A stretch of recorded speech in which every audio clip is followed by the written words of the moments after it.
Miércoles 27 de noviembre y damos inicio a un nuevo punto de noticias para analizar la contingencia diaria y desgraciadamente comenzamos con una noticia que estremece y que es sumamente lamentable. Nos referimos al caso de Gustavo Gatica, quien, dependiendo del reporte médico que esperábamos, podíamos saber si es que efectivamente perdía la visión o no. Y desgraciadamente fue la tarde de ayer cuando se confirma la lamentable noticia de que tiene pérdida en un 100% de su vista. Para eso quiero conversar y también saludar a Heraldo Olivares, coordinador de oftalmología y optometría, Escuela de Tecnología Médica de la Universidad Diego Portales. ¿Cómo estás, Heraldo? Hola, muy buenas tardes. Bueno, desgraciadamente comentando un caso tan triste, pero que sabemos que es tan importante que podamos analizarlo. Y para eso también quiero saludar a Miguel Ángel Campos, académico de la Universidad de Chile y coordinador Triage de la Unidad de Trauma Ocular. ¿Cómo estás? Hola, ¿qué tal? ¿Cómo estás? Muy bien, gracias. Quiero comenzar, Heraldo, analizando lo que conversábamos. ¿Qué significa que se entregue este diagnóstico que pareciera ser tan desolador al momento de ser recibido? La verdad que bastante lamentable. Lamentable por la vida de este joven, de Gustavo, porque de cierta manera el hecho de que ya pierda sus ojos no solamente le va a afectar en todo su desempeño, desarrollo académico, sino que también profesional y también psicológico. Entonces el apoyo que va a requerir él, por lo menos de aquí en adelante, va a ser bastante grande. El diagnóstico es visión cero bilateral permanente. ¿Qué significa eso en palabras simples? Cuando la persona pierde la visión, obviamente la puede perder en diversos rangos de visión. Puedes perder cierto porcentaje. Que pierdan visión cero significa que ni siquiera puede percibir la luz con ese ojo. Y en el caso de Gustavo Gatica ha sido muy fuerte en el sentido de que perdió los dos ojos y tiene visión cero en los dos. Es decir, quedó completamente ciego en ese caso. Entonces, es un caso que estremece al país, por supuesto. A toda la salud oftalmológica nos tiene en shock también por las situaciones en las cuales esta sucedió durante las manifestaciones. Y ha sido muy fuerte para todos, por supuesto, y para él, como un ser humano que ha perdido la visión completa, también. Estamos hablando de un joven de 21 años que estuvo 17 días internados con la expectativa de poder entender si es que efectivamente iba a poder tener alguna forma de salvar su visión. ¿Esta condición es progresiva? ¿Existía alguna posibilidad de que se pudiese revertir esta situación? O sea, todo depende mucho de lo que se trataba de hacer. De cierta forma era tratar de salvar la visión de Gustavo, que él tenía una visión normal, o sea, como toda persona. El hecho de que haya tenido este trauma finalmente fue haciendo la pérdida de la visión, y lo que estaba haciendo el equipo médico de cierta forma es tratar de salvar algo del resto. Ahora, eso no quiere decir que sea progresivo, o sea, él ya de cierta forma fue diagnosticado con una visión cero y no, más allá de eso ya no es que vaya a seguir progresando. No, pero al momento de ser ingresado, por ejemplo, ¿pudo esto haber ido empeorando? ¿Hubo en algún momento la posibilidad de revertirlo? Yo creo que el momento que lo ingresaron fue bastante oportuno, ¿ya? Pero yo creo que a pesar de la oportunidad del acceso al tratamiento, la gravedad de la lesión ya daba un muy mal pronóstico. Sabemos que afortunadamente, y dado la ley de urgencia, pudo ser ingresado a tiempo a la clínica más cercana. Desde tu punto de vista, Miguel Ángel, ¿se pudo haber revertido al menos desde el punto de vista médico? Yo creo que no, ¿eh? Desde el momento número uno se habló sobre la gravedad de este caso. Desde el momento número uno también se habló sobre la recuperación visual y de la poca, digamos, oportunidades que tenía de visión. Aquí todos los accidentes tienen características distintas. Convengamos que los perdigones también pueden entrar en direcciones distintas, pueden dañar estructuras anatómicas del globo o de la órbita también de forma distinta. En el caso de Gustavo, que fue bilateral, por supuesto que al abrirse un ojo por un accidente traumático como este, ya las expectativas de visión de ahí al futuro bajan mucho. En el caso de él fue sumamente grave.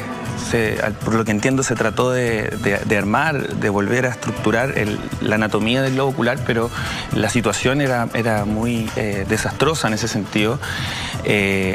Por supuesto que no se pudo preservar la visión de los dos ojos de Gustavo. Sabemos que fue una lesión sumamente grave. Ahora, para tratar de entender qué es lo que sucede cuando entra un balín en la cavidad del ojo, si lo pudiéramos explicar en palabras simples. O sea, en este caso hay que destacar que los balines aproximadamente tienen entre unos 5 a 8 milímetros de tamaño.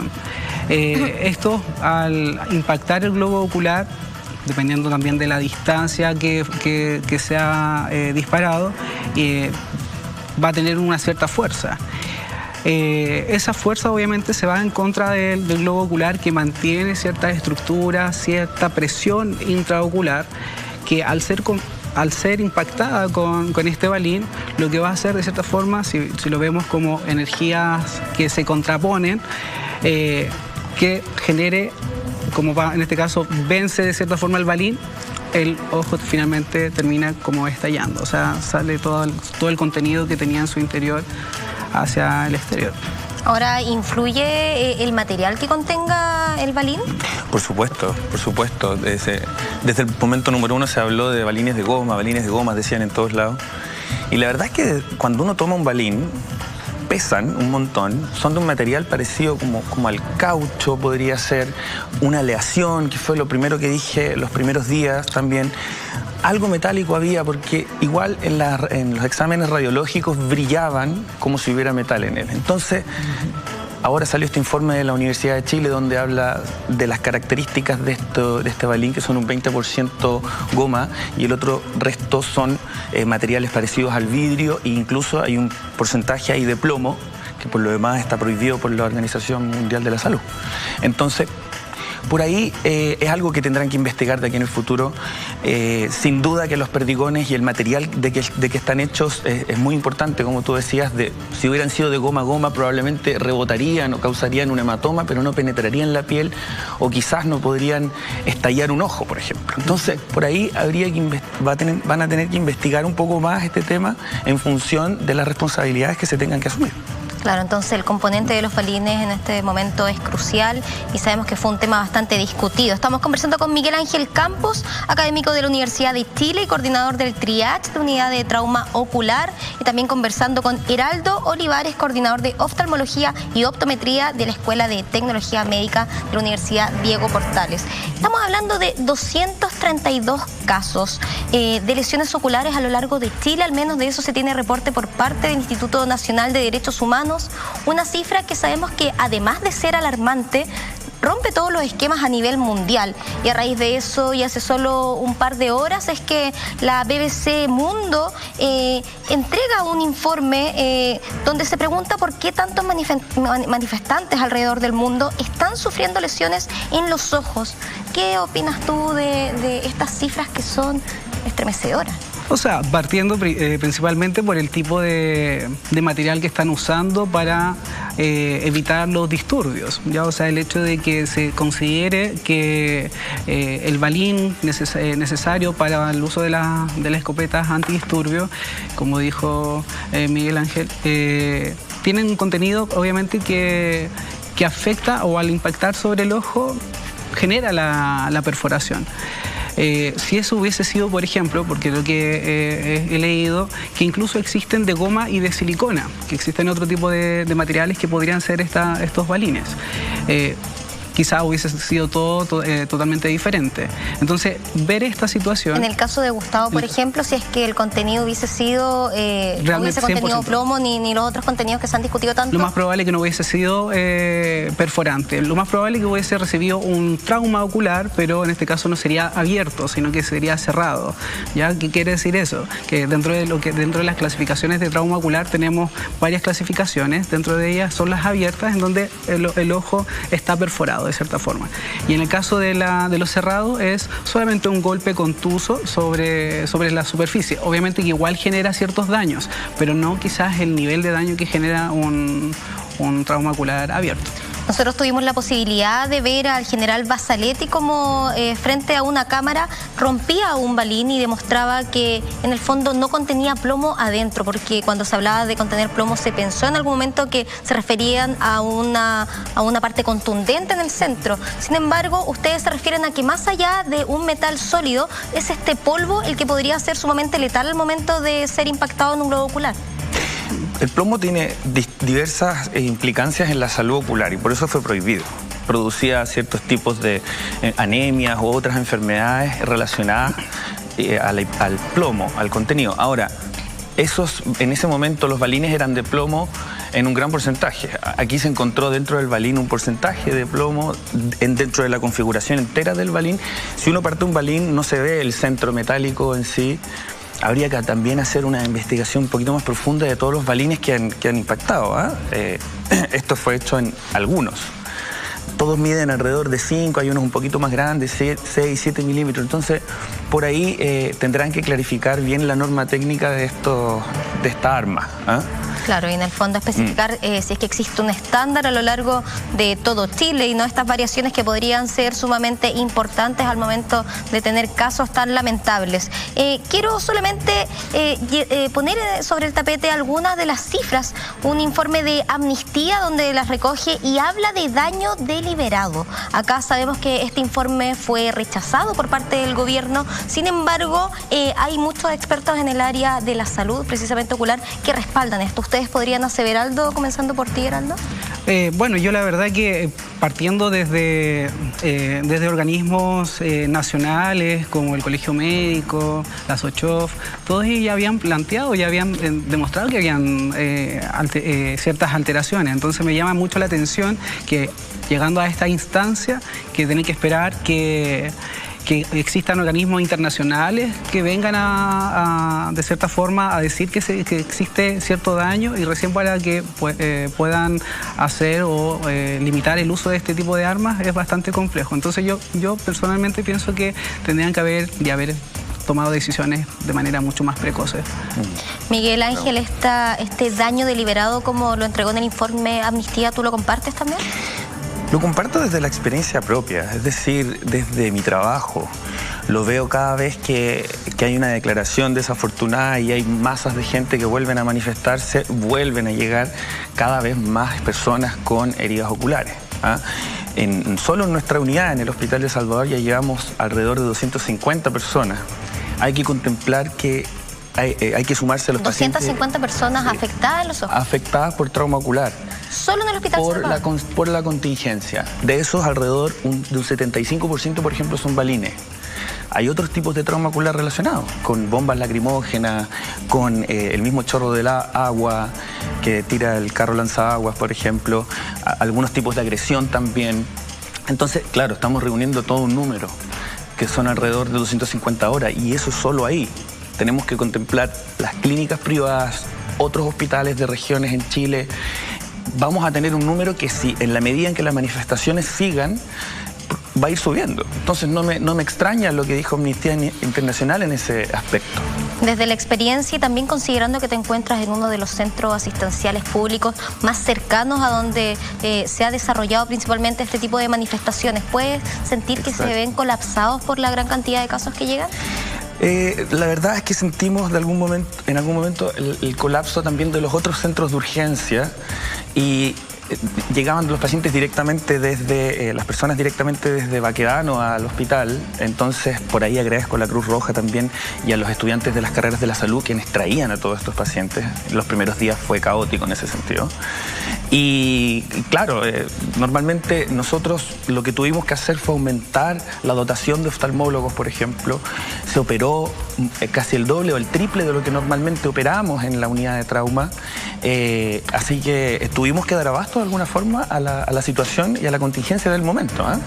Conversábamos de continuando. Sí, y que también está en los ojos del mundo y que por eso, a raíz de eso, es que la BBC Mundo propone este informe, no solo para hacer un análisis, sino que también para comparar, y quiero citarlo, un estudio del 2011 sobre el número de víctimas en el conflicto entre israelíes y palestinos encontró 154 casos de lesiones oculares durante enfrentamientos entre manifestantes y fuerzas de seguridad, pero ojo, esto entre 1987 y 1993. Acá estamos hablando de que los números son sumamente abultados en tan solo un mes y una semana. Claro, y en comparación ahí casi 6 años más o menos, por lo que acabas de mencionar.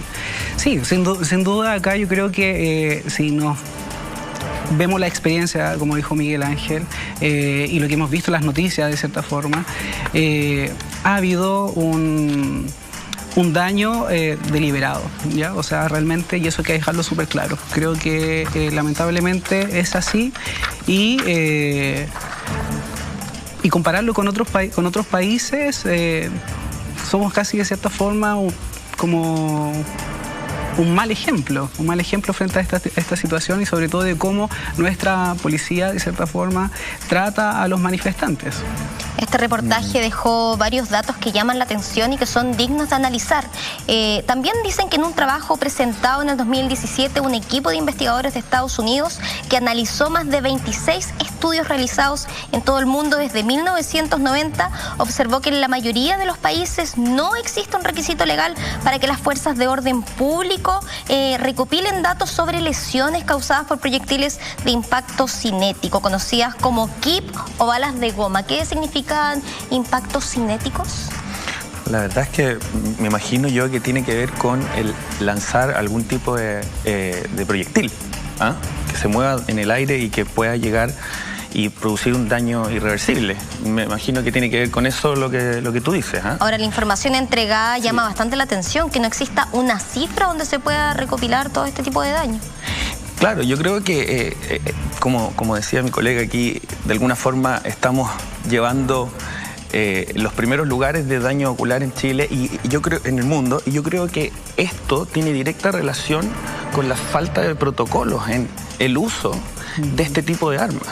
Y eso es lo que llama la atención. En tan poco tiempo, tantas personas afectadas, es decir, está totalmente fuera de protocolo el uso de esta arma. Se pidió, el Colegio Médico lo pidió desde el principio, que se prohibiera el uso de estas, mencionaron que iban a bajar, no siguen llegando pacientes con perdigones en los ojos. Entonces hay una situación actualmente de emergencia sanitaria importante y es algo ¿No ha declinado un poco el ingreso de pacientes? Ha declinado en la medida que no hayan nuevas protestas y nuevas energías. Por ejemplo, la semana pasada, el viernes, que hubo de nuevo una alta manifestación, el sábado volvimos a recibir varios pacientes asociados a trauma ocular producto de las manifestaciones. Entonces es una cosa cíclica, que nosotros en los números lo vemos así.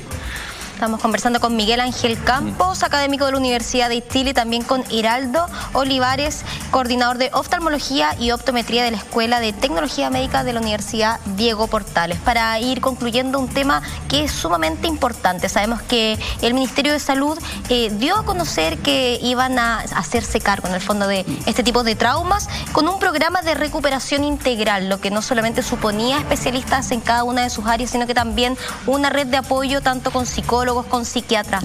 ¿Cómo le cambia la vida a una persona que pierde la visión completamente? Mira, yo la verdad que la experiencia que tengo, porque además yo soy tecnólogo médico de la unidad de oftalmología de la comuna de San Joaquín, y ver constantemente a tus pacientes que están o van a la consulta porque están perdiendo la visión, es súper fuerte porque sabes que es algo progresivo, sabes que es algo que está afectándole constantemente, y eso lo está invalidando dependiendo también del grupo etario de la persona. Genera lamentablemente un problema psicológico y emocional, entonces incluso laboral. Hay muchas personas que dependen, o sus labores dependen netamente de la visión, y en estas situaciones lamentablemente se ven inhabilitados. Entonces, estas propuestas que considero que ha hecho el gobierno, el Ministerio de Salud, obviamente no son todo lo necesario. O sea, realmente van a tener que hacer un mayor trabajo con las personas que fueron dañadas. Bueno, porque finalmente el problema que ellos tienen no solamente es la parte emocional y cómo eso le ha impactado en su vida laboral o familiar. O sea, hay todo un trabajo que van a tener que realizar y hacer, y espero que se hagan cargo de todo eso. Por tu parte, ¿cómo recibes todo este programa integral que ofrece el MinSal para darle cobertura a las personas que sufrieron este tipo de traumas? O sea, lo recibo de forma muy positiva en el sentido de que no nos olvidemos que se perdieron ojos, pero se perdieron también esencias de algunas personas. Son personas, son seres humanos completos. Aquí perder un ojo como anatomía o como sensorialidad implica un montón de daño a nivel psicológico, a nivel social, a nivel familiar incluso. Por supuesto que necesitamos de equipos multidisciplinarios que se hagan cargo de la atención de estas personas para poder ser reintegradas nuevamente a sus vidas cotidianas. Digamos que nunca va a ser igual. Pero aquí necesitamos la ayuda de distintos profesionales, como dijiste, psicólogos, psiquiatras, terapeutas ocupacionales, tecnólogos médicos, asistentes sociales, incluso dentistas que fabrican las prótesis oculares. Es un equipo completo junto con el oftalmólogo que trata a los pacientes. Entonces, sin duda que es un proyecto de rehabilitación, lástima que tenga que ser bajo estas características, pero es algo que necesitábamos desde siempre. Claro. Es una noticia sumamente lamentable de analizar, no por eso seguiremos dándole la cobertura necesaria. Para eso le damos las gracias a Miguel Ángel Campo, académico de la Universidad de Chile y coordinador del Triage, la unidad de trauma ocular. Muchas gracias por venir. Gracias, encantado. Y también le queremos dar las gracias a Heraldo Olivares, coordinador de oftalmología y optometría de la Escuela de Tecnología Médica de la Universidad Diego Portales. Muchas gracias. Gracias por la invitación. Y en imágenes están viendo al presidente Sebastián Piñera con el anuncio que dio hace solo un par de horas. Queremos estar analizando todos los detalles y para eso conversaremos con el ex senador Carlos Cantero, eso sí, al regreso de este breve consejo.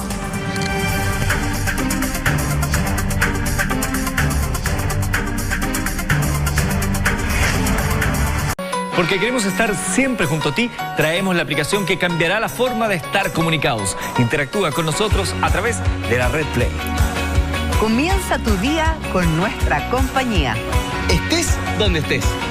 Entérate de todas las exclusivas del espectáculo con un solo clic.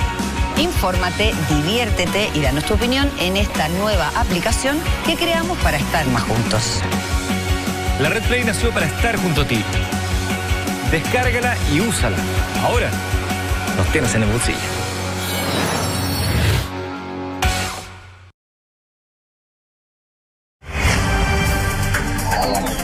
15:52, regresamos con Punto Noticias, analizando justamente lo que veíamos en pantalla antes del corte comercial, las palabras del presidente Sebastián Piñera, pero para eso quiero saludar al ex senador Carlos Cantero. ¿Cómo está, Carlos? Muy bien, María Ignacia, gracias por invitarme, un placer estar acá. Muchas gracias a usted por el tiempo. Comencemos de manera general. ¿Cuál es la visión que usted tiene ante esta contingencia a nivel nacional? Yo tengo la impresión, más bien la convicción, que el sistema fue explotado de una manera tan violenta que terminó con una toma de conciencia de los abusos y de la impunidad de un conglomerado muy amplio de la ciudadanía, y la reacción fue muy virulenta, porque duró casi 40 años en realidad la explotación tan vehemente del modelo, que terminamos con calles privatizadas, en fin, se privatizó todo.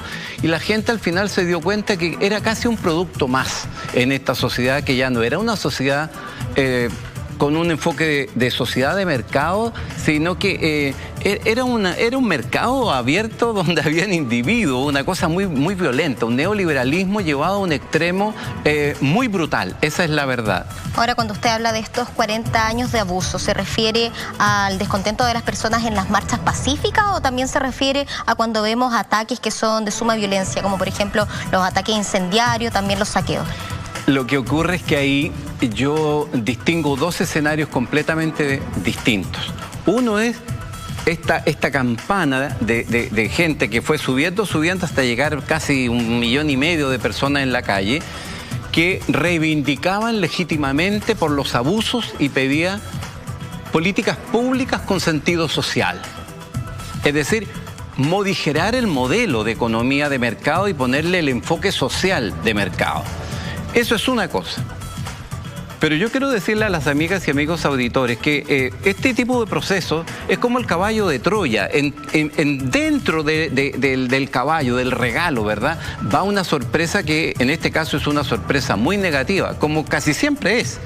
Y es que aquí hay un grupo radicalizado de izquierda con anarcos y con narcotraficantes que en realidad les importa nada lo político, nada los temas sociales. Ellos están por romper la institucionalidad del país. Son dos cosas completamente distintas. ¿Es posible sectorizar eso solamente en la izquierda, considerando que este movimiento no ha sido considerado político, sino más bien social? Lo que ocurre es que es muy evidente,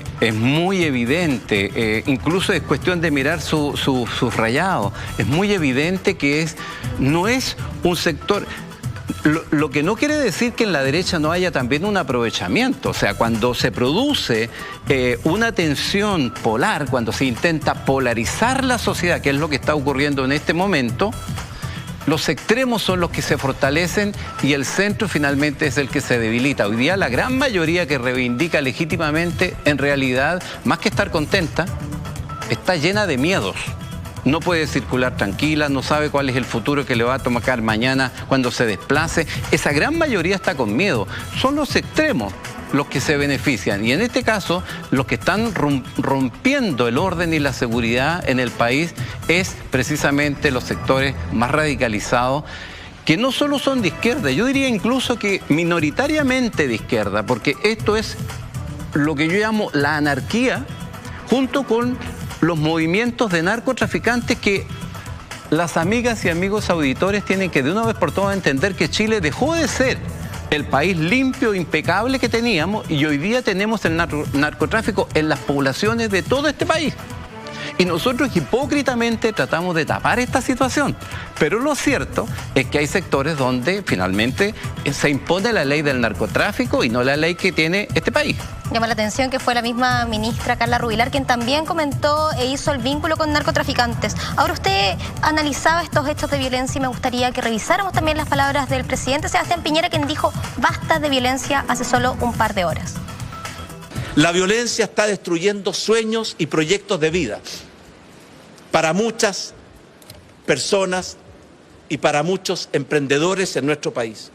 La violencia está destruyendo valioso patrimonio tanto público y privado y está destruyendo símbolos, como por ejemplo la destrucción de la estatua de Arturo Prat. La violencia está dañando profundamente nuestra economía, nuestra capacidad de crecer, nuestra capacidad de crear empleos y además está causando una profunda frustración y angustia en nuestros compatriotas. La democracia tiene no solamente el deber, tiene la obligación de defenderse de enemigos como son aquellos que usan la violencia contra la sociedad. Y siempre tiene que hacerlo dentro del marco del Estado de Derecho. Eso es lo que como gobierno hemos hecho desde el primer día. Pero, sin duda, llegó el momento de decir basta. El gobierno está haciendo su trabajo con todos los instrumentos de la democracia y del Estado de Derecho. Por ejemplo, hoy día enviamos al Congreso un proyecto de ley con discusión inmediata para anticipar al mes de diciembre el reajuste de pensiones y así traer alivio a 1.600.000 pensionados chilenos. Pero no basta con la acción del gobierno. Llegó el momento de que todos unamos en forma categórica nuestros compromisos y voluntades para combatir la violencia y también para que hagamos nuestros mejores esfuerzos para fortalecer nuestra democracia. Basta de violencia fueron una de las frases del presidente Sebastián Piñera. Estamos conversando con el ex senador Carlos Cantero. ¿Cómo revisa usted estas palabras que pareciera ser una de las más categóricas entregadas por el presidente? Sin duda, es muy categórica y está hablando en un tono completamente distinto, se ve más seguro, se ve más solvente y se ve dándole seguridad a la ciudadanía. Yo participo de las mismas ideas del presidente. Convengamos que ustedes compartieron el mismo partido político. Exactamente, y además yo tengo respeto y amistad por él.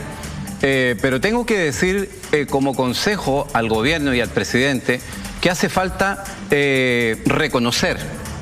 O sea, hay violencia física, pero hay que decirle al señor presidente, a sus ministros y a todo el país que finalmente hay también violencia a veces que no es física, que puede ser psicológica, que puede ser económica. En Chile ha habido una violencia intangible, de una virulencia, de una brutalidad tremenda. Y el problema es que en Chile nadie se está haciendo cargo de esta brutalidad. ¿Se refiere desde la parte de gobernar o los actos que hemos visto por parte de civil? No, me refiero a cómo se llegó a tener sueldos de hambre para los jubilados, cómo se llegó a tener una deuda histórica con los profesores, cómo llegamos a privatizar todo, el agua incluso, cómo se llegó a todo esto. O sea, todos los que promovieron esto, yo quiero decir que a mí lo que me parece que enerva a la gente es el ambiente de impunidad. Hoy día nadie se hace cargo del modelo abusivo. Uno mira por todas partes, nadie es responsable. El señor Vigi tomó su maleta de dinero y se fue a Suiza. Y tus amigos están viendo a dónde se van. ¿Quién se hace cargo de estas brutalidades a los que se llevó el modelo neoliberal? 1989, estamos hablando de que ya han pasado décadas y no ha cambiado. Décadas. En segundo lugar, los otros que están pagando el pato de esta crisis son los carabineros. ¿Acaso el cabo González o el sargento Pérez es el que compra la escopeta? ¿O se la compra el Estado chileno? ¿Quién compra la munición? ¿La compra el sargento González? Se la compra el Estado de Chile. Y nadie se hace cargo en el Estado y ni en el gobierno ni en el Parlamento. Mutis por el foro. Entonces, los centros de estudio, las organizaciones gremiales que promovieron, a veces sin toda la conciencia necesaria, este ambiente de abuso sistémico, estructural en la sociedad chilena. Todos están callados. Yo en ese sentido creo que el presidente haría muy bien si él dijera: reconozco que en Chile, como hizo Patricio Aylwin, reconoció el abuso a los derechos humanos. Haría muy bien el presidente si reconociera que en Chile ha habido impunidad por los abusos desmesurados de aquellos que se han enriquecido humillando la dignidad de las personas, humillando la dignidad de nuestros viejos. Yo creo que Chile se aliviaría de ese dolor, de ese sentimiento de impunidad. Entonces, exageramos la nota en torno a la violencia que hay en las calles, que es inaceptable e intolerable. La brutalidad que hay ahí realmente no se justifica bajo ninguna premisa, excepto la que acabo de decir. La que acabo de decir es que en realidad a ellos les importa bien poco, a los que están destruyendo y quemando, les importa bien poco las reivindicaciones. Ellos quieren romper el Estado de Derecho en Chile porque quiere que se establezca como un Estado narcotraficante, como hay varios ya en América Latina, entre otros Venezuela. Entonces, el presidente, las organizaciones gremiales, los centros de estudios de la derecha tienen que decir algo respecto de los abusos que vivieron por 4 décadas todos los chilenos en las distintas esferas, en la educación, en la salud, en la seguridad, etcétera, etcétera. Usted dice que el narcotráfico en Latinoamérica, como usted lo ha señalado, ha cortado un poco el poder de gobernar.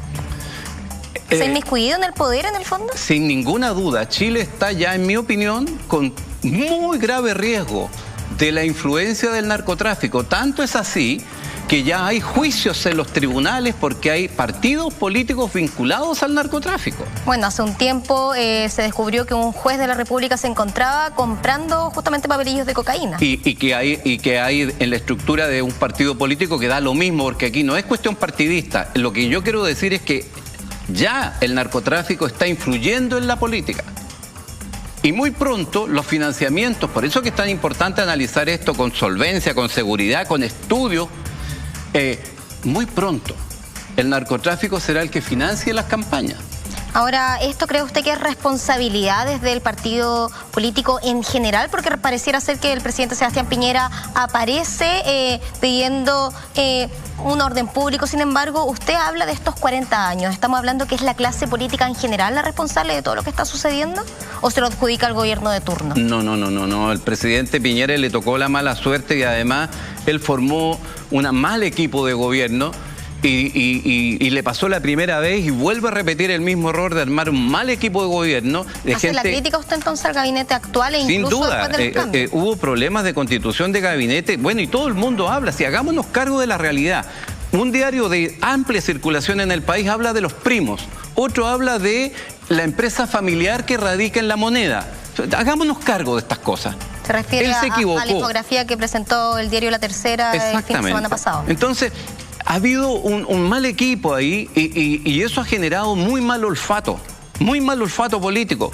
El liderazgo y la experiencia política que el presidente ha desatendido, en mi opinión, no se compra en la farmacia. Y por mucho que los jóvenes se arremangan las mangas y aparecen como muy activos, la hiperactividad no significa que haya eficiencia ni que haya buen criterio. Y lo que hemos visto es que efectivamente falta eficiencia y falta buen criterio.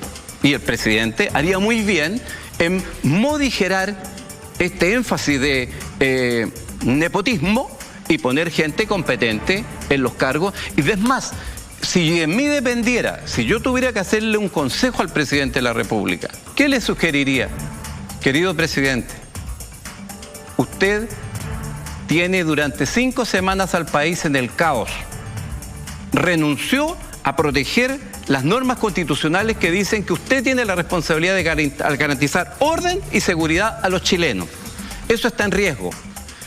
¿Qué creo yo que hay que hacer frente a esta situación? Porque esto no va a cambiar de la noche a la mañana y si alguien cree que por Navidad esto va a decrecer o que en marzo esto se va a acabar, estamos equivocados, esto va a seguir.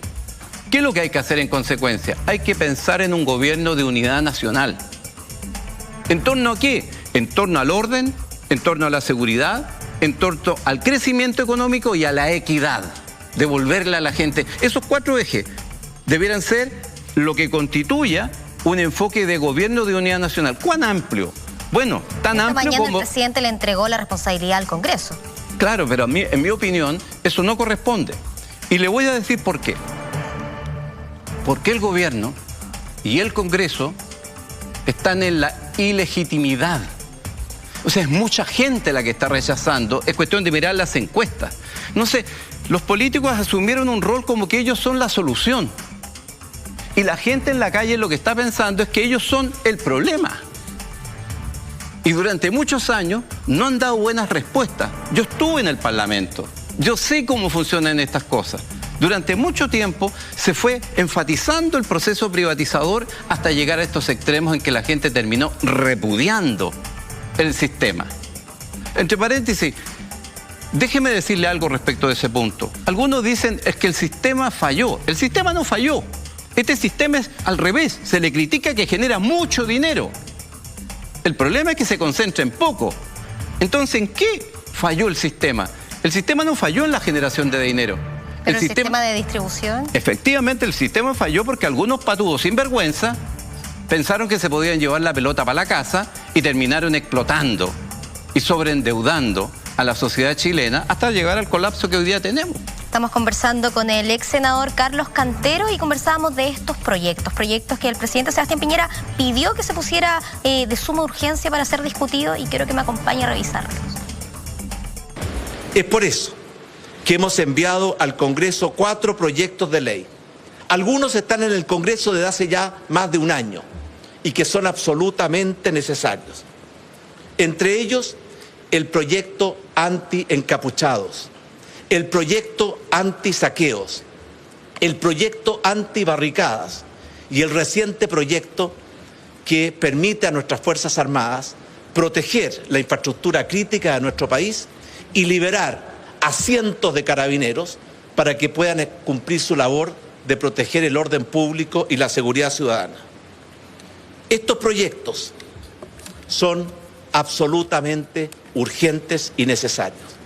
Chile y los chilenos necesitamos mejores herramientas para combatir esta violencia criminal que hemos conocido las últimas semanas. Y por eso estos proyectos que están en el Congreso deben transformarse ahora, en cuestión de días, en leyes de la República que nos permitan contar con las herramientas para resguardar la seguridad ciudadana, para proteger el orden público y para darle mayor eficacia a la labor de nuestros carabineros y policías. Por otra parte, también hemos enviado, y desde hace ya muchos meses, proyectos estructurales para potenciar a nuestro sistema de orden y seguridad. El proyecto que significa una profunda reestructuración y modernización de nuestros carabineros. El proyecto que crea un nuevo sistema de inteligencia nacional. Son absolutamente indispensables y también le pido al Congreso que los trate, los analice y los apruebe con la urgencia que estos proyectos requieren. Las palabras del presidente Sebastián Piñera pidiendo extrema urgencia para poder aprobar estos proyectos. Estamos conversando con el ex senador Carlos Cantero. Carlos, le pregunto, ¿son estos los proyectos que necesitan esta urgencia realmente? Esta es una parte de los proyectos que necesitan urgencia. El presidente, me parece, debe darle énfasis también a los proyectos que permiten dar equidad social, darle respuesta luego a la gente que está pidiendo mayores beneficios en el ámbito social. La unidad de este país, la unidad nacional, se construye en torno a los proyectos con énfasis social. Esto de los proyectos de ley anti, ¿cierto? Puros anti. Anti-encapuchado, anti-saqueo, anti-barricada. ¿Y qué dice la gente en la calle? ¿Cuándo va a haber? Para resguardar esto. Exactamente, y eso está muy bien hecho. Eso está muy bien hecho. ¿Usted está de acuerdo con que las Fuerzas Armadas resguarden esto? Estoy muy de acuerdo en que y lo están haciendo en muchos países en todo el mundo. Pero lo que he hecho de menos es cuándo va a haber un proyecto que sea anti-abuso de los monopolios, anti-abuso de aquellos que reciben estas penas tan ridículas de ir a hacer cursos de ética mientras los otros se van a la cárcel. O sea, lo que la gente está reclamando es cuándo vamos a dar respuesta a los 40 años de impunidad en el que el modelo de economía social de mercado se transformó en una brutal economía de mercado donde lo social no aparece por ninguna parte. Porque ahí es donde está la causa de esta crisis. Esta crisis se venía anunciando hace mucho rato y el problema es que la clase política no le ha puesto ninguna atención. El problema es que la clase política en general no valora los estudios de las ciencias sociales. No conoce lo que está pasando en el país porque no hay... Los centros de estudios de la política, y lo sé porque estuve en la política, estudian solo los aspectos de la economía. Pero, por ejemplo, el que tengamos tantos jóvenes enfermos con problemas mentales, por ejemplo, los récords en enfermedades psicosomáticas, los récords en jóvenes suicidados. En los adultos mayores también. Los suicidios de los adultos mayores, el desamparo en el que viven ellos. Entonces, lo que yo digo es que necesitamos dar respuesta a los temas sociales si queremos realmente darle paz y tranquilidad al país. Y necesitamos que el gobierno asuma el rol de cautelar el orden y la seguridad, que es la visión fundamental del gobierno y del presidente. Ahora, a propósito de eso y comentando lo que conversábamos recientemente, este resguardo a la infraestructura crítica del país a raíz de las Fuerzas Armadas, y que el día de hoy alzaron la voz bastantes parlamentarios por un párrafo sobre exención penal, lo que podría ser interpretado según ellos como una posible impunidad. ¿Qué opina usted al respecto de este detalle que los parlamentarios alertaron? Lo que pasa es que yo podría decir que hay un amplio sector, particularmente de la centroizquierda, que actúa con una hipocresía sin límite en materia de derechos humanos. Son unos hipócritas de 7 suelas, perversos. ¿A qué se refiere? Por ejemplo, me refiero a que viene un joven y toma una piedra de 20 kilos, se la lanza en la cabeza al carabinero, el carabinero reacciona, toma la misma piedra y se la lanza. El que atropella los derechos humanos, ¿quién es? Es el carabinero. Aun cuando reaccionara casi instintivamente. Es decir, ¿cómo es posible que se haya impuesto a nivel global el Pero concepto? considera lo mismo según el ejemplo que toma Human Rights Watch cuando entrega este informe y explica a este carabinero que atropella a esta persona que se estaba manifestando. yo no estoy tratando de justificar los abusos. Y ha sido una larga lista también de abusos. No, yo no estoy tratando de justificar los abusos. Lo que estoy diciendo es que me parece francamente inaceptable, y la gente no lo entiende en la calle, que los derechos humanos solo rijan para proteger a aquellos que van a confrontar o agredir a la autoridad pública, en este caso a la policía u otra autoridad. O sea, cuando el Estado reacciona, ahí se atropellan los derechos humanos. Pero cuando el privado trata de quemar vivo a un carabinero, eso no es derechos humanos. Entonces este es un verdadero disparate intelectual. Los derechos humanos son de todos los seres humanos. Se refiere a la legítima defensa por parte de carabineros, claro, en el momento de ser atacados.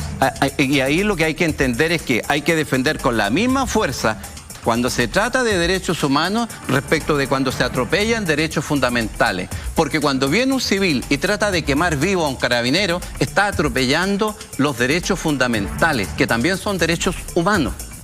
Son esencialmente derechos humanos. Ahora, cuando escuchábamos ayer... Y entonces, perdón, déjame decirte ahí. Sí. Y por eso que digo que hay una hipocresía, porque los sectores de centro izquierda han exacerbado el tema de los derechos humanos. O sea, cuando un agente del Estado agrede o abusa con una persona civil, pero cuando el civil quema estaciones de metro, intenta quemar vivo a los carabineros, incluso los balea o los le tira las piedras o los bolines, bueno, ahí no hay derechos humanos. Como la investigación que se está realizando por estos incendios en el metro que todavía no tiene respuesta. Han pasado semanas y todavía no sale ningún culpable. Entonces la gente que está hoy día sufriendo esos dramas de transportarse de un sector a otro, se pregunta, ¿y yo no tendré derechos humanos? ¿No hay alguien que proteja mis derechos humanos? Y en eso yo veo que los fiscales corren cuando se trata de derechos humanos, salen en la tele y hacen un tremendo despliegue. Pero los ineptos no son capaces de entender quién quemó las estaciones de metro. Entonces hay una asimetría, y es bueno decirlo claramente.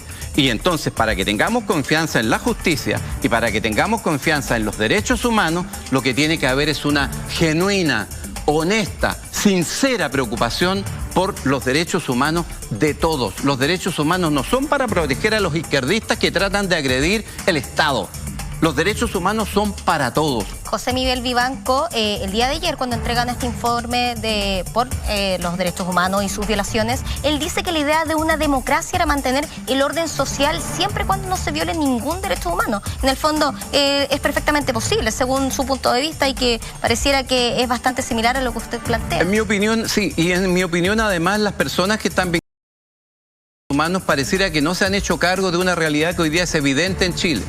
Los principales actores que están atropellando el orden y la seguridad y los derechos humanos, o que confrontan, mejor dicho, y ponen en tensión los derechos humanos, son personas que están fuera del sistema político, son personas que están fuera del sistema democrático, son los soldados del narcotráfico y son los anarquistas que están aliados con el narcotráfico. Y repito, no sigamos con la hipocresía de que en Chile eso no pasa.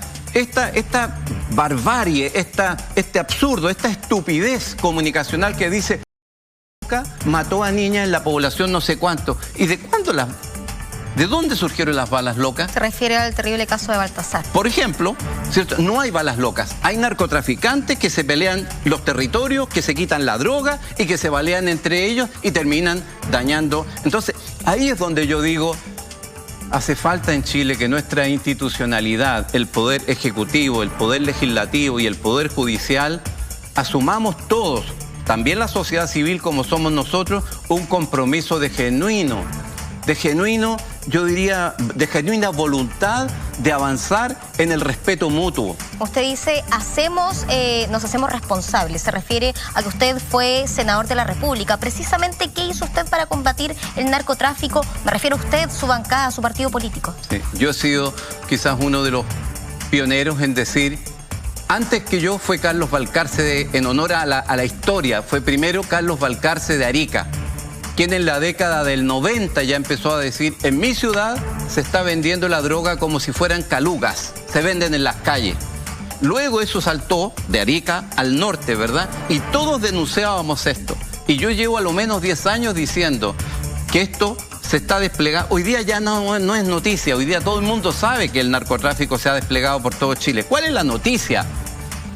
La noticia es lo que vengo denunciando hace 5 años. ¿Cómo es posible que se haya desplegado el narcotráfico en Chile y resulta que el Estado chileno desarticuló los servicios de inteligencia? O sea, la ANI no tenía idea de lo que estaba pasando en Chile. Pero no solo la ANI, ningún servicio de inteligencia anunció la crisis o, si lo hizo, no fue escuchado. ¿Pero eso a raíz de que los partidos políticos, según su punto de vista, se encuentran de manos atadas o porque no existió la voluntad política? Yo tengo la impresión de que estamos en una política de farándula, en una política de reality. O sea, cuando yo veo el sistema electoral, que es otra corrupción, ¿cómo es posible que se haya elegido el sistema electoral de los diputados para elegir la asamblea o la convención? Porque al final la cuestión es lo mismo, constituyente. Cuando la representatividad y la legitimidad que da el sistema que hoy día aplica en la Cámara de Diputados es el más desprestigiado y el más corrupto de los sistemas electorales que hemos visto operar. Al punto que una persona saca los votos y arrastra 2, 3... que no tienen ni la más mínima. O sea, por eso que se dice, hay mucha gente que tiene hoy día un 1% de votación y sin embargo tiene voz y voto en el Parlamento. O sea, un sistema absolutamente contrario a la democracia. Por momentos yo digo que en Chile se atenta contra la democracia en forma muy evidente para proteger prebendas o privilegios fundamentalmente de los sectores que los tienen, sea en lo económico o sea en lo político. ¿Usted se inclina por el binominal o propone alguna nueva forma para dar mayor equidad? En realidad, María Ignacia, de lo que se trata es que en general tenga o triunfe o gane el cupo la persona que tiene más votos, no la persona que tiene más mecanismo de protección. Que no vayan por arrastre, ¿no? Exactamente. Entonces, debe haber una mayor proporcionalidad entre los votos que saca el individuo y los que quedan representados en el Parlamento. Hoy día el sistema está hecho exclusivamente para proteger los privilegios que tienen los partidos políticos. Ojo, no solo en lo electoral, no solo en lo electoral. Además, los privilegios que están en el ámbito económico. Por cada voto, los partidos reciben... El CERVEL también entrega una recompensa monetaria. Hay demasiados privilegios, demasiadas situaciones que atentan contra la sana doctrina democrática en nuestro país. Y ahí es donde yo digo, hace falta mayor experiencia, mayor estudio, mayor capacidad y no lo que vemos en la Cámara de Diputados, que finalmente por arrastre metemos a los que están ahí y esos que están ahí tienen que ser bien obedientes porque si no, no los vuelven a poner y en consecuencia no los vuelven a arrastrar. Claro, estamos conversando con el ex senador Carlos Cantero y quiero regresar un poco al punto que ha sido bastante discutido el día de hoy con respecto a este resguardo a la infraestructura crítica y también a este párrafo que para algunos es considerado una suerte de garantía para que después personal de Fuerzas Armadas no vaya a ser juzgado. ¿Usted coincide? A mí me parece de toda lógica. Quiero decir claramente, la autoridad, en este caso, las Fuerzas Armadas no están pidiendo salir a la calle, le están pidiendo que salgan a la calle o le van a dar la orden que salga a la calle. ¿Cómo es posible que en las semanas pasadas se hayan incendiado comisarías, se haya atentado contra regimientos? ¿En qué país del mundo pasa eso? ¿Pero cree usted que esta es una condición que pone las Fuerzas Armadas para poder salir a la calle? Si yo estuviera asesorándolo, les diría exactamente, la gente quiere que los cuiden y quieren garantías, sí, que alguien los cuide a ustedes también, que alguien los proteja. ¿Y por qué? Bueno, porque si no van a terminar todos presos, porque cuando atenten contra una infraestructura, como pasó con las comisarías o los regimientos, lo normal en cualquier parte civilizada es que esa autoridad contenga ese desborde, ese atropello al orden. ¿Y cómo se contiene? Primero con verbalidad, después con amenaza y luego con contención efectiva. ¿Y qué es lo que es la contención efectiva en el caso de Carabineros y las Fuerzas Armadas? No es tirarle flores. Entonces, si quieren que se protejan en lugares estratégicos, necesitan tener legítimamente un mínimo de protección y no quedar en la completa impunidad. Repito, hoy día se cuestiona a los carabineros. Los carabineros nunca eligieron las balas. Los carabineros nunca eligieron los perdigones. Los carabineros nunca pidieron esas escopetas. A ellos les entregan un material. ¿Quién se lo entrega? El gobierno. Entonces, pero hay un protocolo que no se ha cumplido, tanto entregado por Amnistía ¿está como... ese protocolo? ¿Está ese protocolo? Bueno, Carabineros salió diciendo que iban a adoptar protocolos internacionales, lo que llamó bastante la atención, considerando que eso debiese haber sido desde el momento uno. Claro, María Ignacia, ese es el punto. ¿Están los protocolos realmente? Y segunda cuestión, yo miro a los jóvenes carabineros. ¿Sabes cuánta formación van a tener estos jóvenes que ahora en diciembre salen a confrontar esto? Que adelantaron su salida, solo 3 años, ¿no? Ellos tienen 1 año de formación. 1 año de formación. ¿Qué preparación pueden tener efectivamente? Por eso que es tan importante lo que ha anunciado el presidente. Necesitamos un acuerdo nacional para darle a la policía los protocolos necesarios, pero también los resguardos necesarios. Y desde su punto de vista, la presencia de Fuerzas Armadas puede descongestionar a Carabineros. Y no solo de las Fuerzas Armadas, yo espero que los civiles, la civilidad también ayuden en todo esto. He visto en Santiago y he visto en otros lugares del país que cuando no hay carabineros aparece un señor que es del barrio, se pone una chaqueta amarilla y empieza a dirigir el tránsito. Bendito sea. Bien por esa gente que está ayudando con sentido de altruismo. Ahora las chaquetas amarillas desgraciadamente han tomado una connotación negativa. Recordemos que fue justamente el apodado pistolero de Reñaca quien las utilizaba, y algo muy similar que se dio el día de ayer en la dehesa. Exactamente, pero lo que yo quiero rescatar más allá del simbolismo, lo que quiero rescatar es que hay gente que tiene el sentido de colaborar, de el altruismo de apoyar. Eso es lo que yo creo que hay. Hoy día nadie se puede restar y todos necesitamos tener mucha responsabilidad y todos necesitamos tener mucha, yo diría, amplitud. Por eso que yo al presidente le digo, metamos también los abusos que ha habido durante estos años, porque al final parece que eso va a quedar en la impunidad. Nos vamos a tener que contentar con los cursos de ética nomás para los que tienen dinero y cárcel para los que son Carlos Cantero, ex senador. Nos quedan los últimos minutos y no quiero que termine el programa sin preguntarle qué le parecen los resultados de la ardua jornada de ayer, donde se despachó la ley de presupuesto 2020 y donde se habló concretamente en materia de pensiones y educación. ¿Cuál es su análisis? Yo creo que la deuda que tenemos en esas dos áreas se va a demorar en ser saldada, pero lo importante es que el Parlamento y el gobierno están muy conscientes de pasar de un discurso en el que no se puede hacer nada, porque la comisión dijo que no, resulta que 45 días después se puede hacer eso y se puede hacer mucho más. Y eso es lo que la gente ha reclamado en la calle. Se puede hacer esto que estamos pidiendo y mucho más. Si hay, y con esto yo quisiera cerrar mi participación, si hay conciencia de que el problema principal que ha tenido Chile en esta crisis es una crisis de orden no político, no social, no democrático. Amigas y amigos chilenos y chilenas, esta es una crisis ética. Aquí hubo un problema ético profundo y las instituciones éticas también tienen serias responsabilidades en todo esto. Y los que están en los partidos políticos, los primeros responsables, los que están en los centros de estudio, con los que yo interactué tantas veces, son responsables número uno, promoviendo siempre cuestiones que tenían una connotación de un sentido de los valores del humanismo minimalistas, maximizando lo económico, o sea, la dignidad del ser humano por debajo del valor del dinero. Y eso es intolerable y eso es lo que tenemos que corregir ahora. La dignidad del ser humano es intransable y no tiene valor económico. Es más allá del valor económico. Un análisis y un llamado a poner todos desde nuestra vereda la forma que podamos para colaborar en esta crisis social. Muchas gracias. A ti, María Carlos Ignacia, Cantero, ex senador, muchas gracias por su tiempo.